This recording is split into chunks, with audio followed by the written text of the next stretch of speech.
So I read this really good book, and the very first pages contain this really excellent story I'd like to share with you.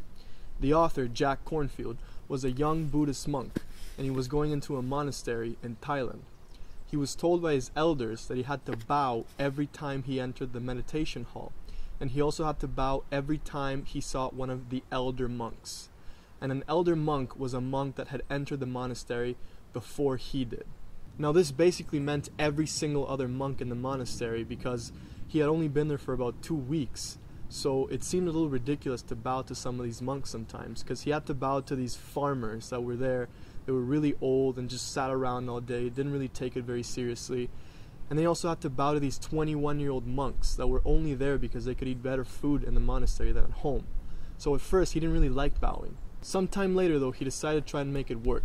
So instead of looking at the negative aspects of these people, he tried to look at these monks and try to find an admirable perspective.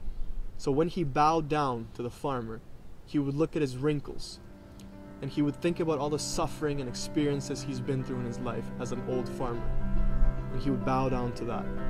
Then he would look at the young monks, and he would bow down to their playfulness and vitality and the amount of possibilities in their lives, and he began to enjoy bowing. And I really like reminding myself of this story as much as I can, because I love the way he decided to perceive these people. I interact with people I don't know every single day, and I have no idea what they may be going through. Whether it's the cashier at the grocery store, some guy waiting for the bus beside me at the bus stop, or some girl just walking down the street, they all deserve a bow. They all wake up in the morning and look at themselves in the mirror. They think of their loved ones when they're carrying on with their day.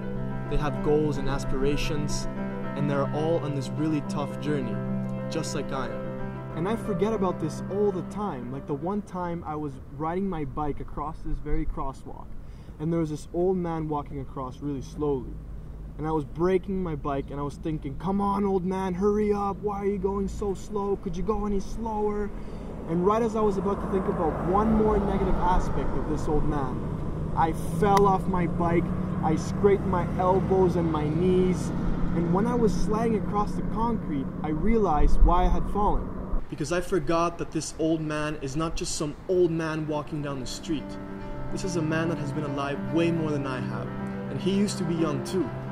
And maybe he partied with his friends all the time when he was young, and he got drunk and it was awesome, and he had a great time, but then one day his friends moved out of the city and he missed his friends. But then he found a girl and he fell in love with her, and he married her and he had kids with her, and he loved these kids more than anything in the whole world, but he didn't know how to be a father, so he was confused. But then he grew old and he retired, and now he's walking down the street right in front of me, and he has an entire lifetime of experiences on his back, and for that he deserves a bow.